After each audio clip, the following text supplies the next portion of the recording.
Hello दोस्तों, स्वागत है आप सभी का एसकेएमयू ऑफिशियल में।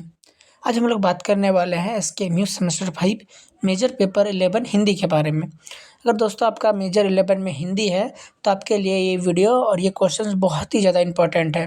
अब से इस पीडीएफ को पढ़ के चल जाते हैं, इस वीडियो को अगर अच्छे से देख के और समझ के चल जाते हैं तो आप एग्जाम में सारे क्वेश्चंस को करके आइएगा। चलिए अब हम लोग बढ़ते हैं क्वेश्चंस की तरफ। हमारा पहला क्वेश्चन है, इदन्नमम उपन्यास में नारी चेतना और संघर्ष विवेचना कीजिए। नारी जो चेतना है उसका संघर्ष की विवेचना करने बोल रहा है।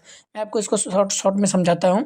नारी को सामाजिक बंधन में बांध के रखता है, देखे होंगे घर से नहीं निकलने देता है, पढ़ाई करने नहीं देता था ज़्यादातर, तो उसी के खिलाफ, समाज के खिलाफ संघर्ष और अपना आवाज़ उठाता है, उसी के बारे में यहाँ बताने को बोला है। आप इसको एक बार डिटेल में पढ़िएगा। चलिए हम लोग नेक्स्ट क्वेश्चन की तरफ बढ़ते हैं। हमारा दूसरा क्वेश्चन है, चितकोबरा में स्त्री पुरुष के संबंध की जटिलता पर प्रकाश डालिए।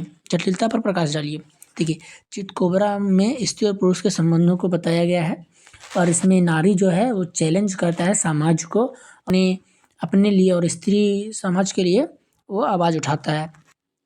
यही चीज़ है। अब चलिए हम लोग नेक्स्ट क्वेश्चन की तरफ बढ़ते हैं।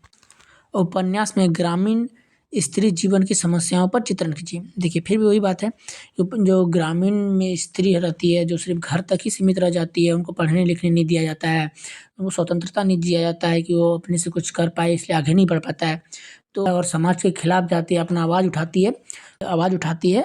उसी के बारे में यह बताया गया है, ग्रामीण में किस तरह से नारियों को एक सीमित तक ही देखा जाता है। चलिए हम लोग बढ़ते हैं नेक्स्ट क्वेश्चन की तरफ। चौथा क्वेश्चन है, मैत्री पुष्पा की भाषा शैली एवं शिल्प की विशेषताओं पर प्रकाश डालिए। देखिए, हमारा क्वेश्चन नंबर 4 बोल रहा है, मैत्री पुष्पा की भाषा शैली एवं शिल्प की विशेषताओं पर प्रकाश डालिए। जो मैत्री पुष्पा की लिखित भाषा है, भाषा शैली पर बोला है, वो कैसा है उसको बताने के लिए। देखिए, मैत्री पुष्पा की जो भाषा है बहुत ही सरल और आम बोलचाल का भाषा, कोई भी इजीली समझ सकता है और पूरा गांव का बोलचाल भाषा लिया गया है और ये पूरा लगता है कि हाँ, पूरा नॉर्मल भाषा को लिया गया है, वही तरह से बोला गया है। चलिए हम लोग नेक्स्ट क्वेश्चन की तरफ बढ़ते हैं। नंबर क्वेश्चन है, इंद्रम में नारी चेतना और उनके संघर्षों की विवेचना कीजिए। ये फर्स्ट क्वेश्चन का तरफ ही है, लगभग बोल सकते हैं रिपीट हो गया है। वही कि कैसे नारी शक्ति को एक सीमित नज़रिए पर देखा जाता है समाज में, तो उसी के खिलाफ जो है आवाज़ उठाती है नारी और समाज के खिलाफ जाती है और खुद के अस्तित्व और खुद के पहचान के लिए लड़ती है। चलिए हम लोग नेक्स्ट क्वेश्चन की तरफ बढ़ते हैं। क्वेश्चन नंबर 6, मृदुला मार्ग की नारी दृष्टि पर प्रकाश डालते हुए उपन्यास चितकोबरा का अवलोकनात्मक मूल्यांकन कीजिए। मृदुला नारी दृष्टि जो खुद के अधिकार के लिए लड़ती है और इसमें चितकोबरा जो है ये पुरुष और नारी के बीच के संबंधों और रिश्तों को समझाता है और उनका उल्लेख है। चलिए अब नेक्स्ट क्वेश्चन की तरफ हम लोग बढ़ते हैं। बदल गया है में सामाजिक और राजनीतिक परिवेशन का विश्लेषण कीजिए। देखिए, जो सिक्का बदल गया है इसका अर्थ है विभाजन के समय। हम लोग एग्जाम्पल लेते हैं, 1947 भारत और पाकिस्तान के विभाजन के समय हिंदू और मुस्लिम धर्म के बीच तनाव बढ़ गया था। इसमें राजनीतिक और धार्मिक चीज़ें बिखरने लगी थी, एकता टूट चुका था। तो उसी के समय जो परिवर्तन हुआ और जो विभाजन हुआ। क्वेश्चन नंबर 9, कहानी के माध्यम से लेखिका का संदेश स्पष्ट कीजिए। देखिए, कहानी के माध्यम से जैसे सिक्का बदल गया है, जो धार्मिक परिवर्तन और ये हुआ था जब विभाजन के समय, तो राजनीतिक परिवर्तन एक मनुष्य की ज़िंदगी में कितना प्रभाव डालता है उसको समझाने को बोला गया है। देखिए, कोई भी राजनीतिक परिवर्तन जो बड़े लेवल पे होता है वो मनुष्य की ज़िंदगी पर बहुत ज़्यादा प्रभाव डालता है और इससे इंसानियत कमज़ोर हो जाता है और इससे सीधा प्रभाव मनुष्य की ज़िंदगी पर पड़ता है।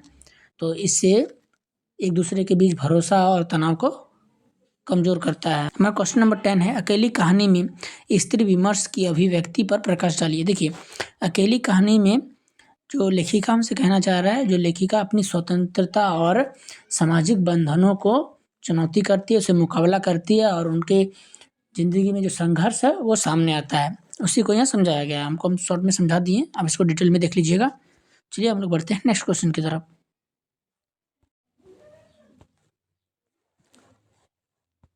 क्वेश्चन नंबर 11, आधुनिक समाज में नारी की स्थिति को कहानी के संदर्भ में स्पष्ट कीजिए। देखिए, अभी का आधुनिक समाज में जो नारी की स्थिति है, भले वो कितना पढ़ी लिखी है, कितना जिम्मेदार है, फिर भी उसके फैसले और उसको बात को इतना वैल्यू नहीं दिया जाता है। सिंपल से कहने का मतलब है, अभी तक वो बराबरी का दर्जा नहीं दिया गया है।